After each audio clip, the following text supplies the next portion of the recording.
The Galactic Consul, Zix 427, trembled as he addressed the Hegemony War Council, his crystalline appendages clinking against the ceremonial staff of office.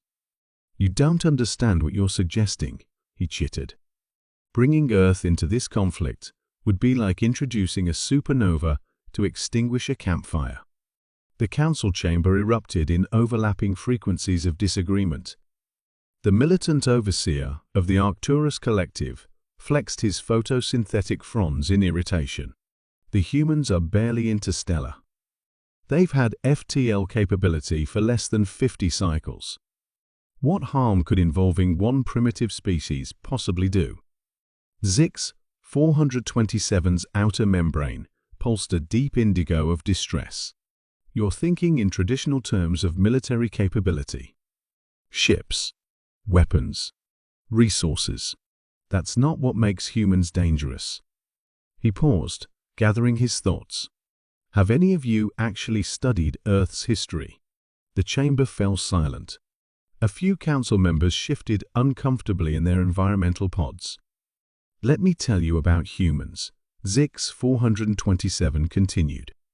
"They developed powered flight, and within 66 local years, a single human lifetime, they were walking on their moon. They split the atom, and within decades were harnessing fusion. They created primitive electronic computers, and within a century had artificial intelligence that could match organic minds." He gestured at the holographic display showing Earth's solar system. "But that's not what makes them truly dangerous. Humans don't just advance quickly, they adapt impossibly fast. Every challenge makes them stronger. Every setback fuels their determination. They call it spite, and it's a concept unique to their species."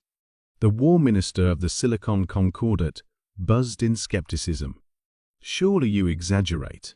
All species have survival instincts." "You're not listening," Zix 427 insisted. "When humans face an obstacle, they don't just try to overcome it, they become obsessed with mastering it completely. When they fought diseases, they didn't just develop cures, they eradicated entire categories of pathogens. When they faced environmental challenges, they didn't just adapt, they learned to control their planet's weather."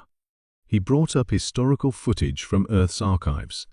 "Look at their combat sports. They literally fight each other for entertainment. Their training simulations, what they call video games, often involve scenarios more complex than actual space battles. They prepare for war, even in times of peace, not out of fear or aggression, but because they enjoy the challenge."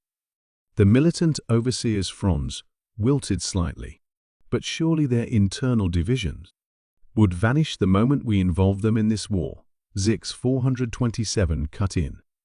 "Humans have a saying, 'The enemy of my enemy is my friend.' If we draw Earth into this conflict, they won't see the nuanced political dynamics between the hegemony and the outer rim separatists. They'll see a threat to their species, and they will unite with a singular purpose that would terrify you if you truly understood it." He pulled up another set of data streams. "Their entertainment media is filled with scenarios of aliens invading their world. They've been mentally preparing for interstellar war since before they had spaceflight. And in nearly every simulation, humanity wins not through superior technology or numbers, but through sheer determination, unconventional thinking, and what they call improvisation. But the separatists have already begun moves to court their favor," a council member noted.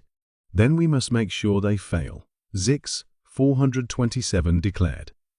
"Because if humans enter this war on either side, they won't just fight, they'll revolutionize space combat.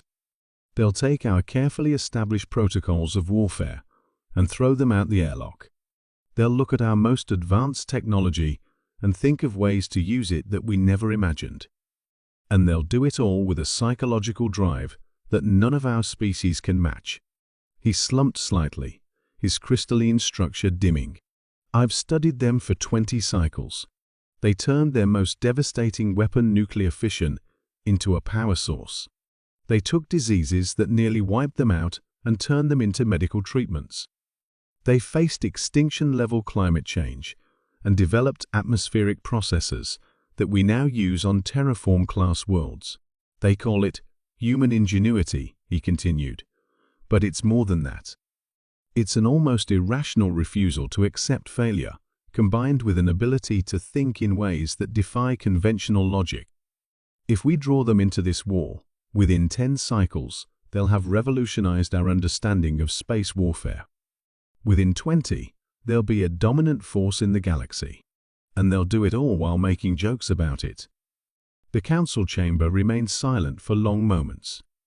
Finally, the militant overseer spoke, his voice subdued. "What do you suggest?" Zix 427's color shifted to a more composed blue. "We maintain the quarantine zone around their space. We make sure both our forces and the separatists keep their battles far from Earth sensors. We let them develop at their own pace, and we pray to the cosmic consciousness that they never learn of this war." He looked around the chamber, his crystalline form pulsing with earnest intensity. "Because if they do get involved, the galaxy will never be the same. And while they might end this war faster than we ever could, none of us are ready for what they would turn our civilizations into in the process." The council voted unanimously to extend the quarantine zone that day. And if some members noticed their human-manufactured quantum processors running more efficiently than ever, they chose not to mention it.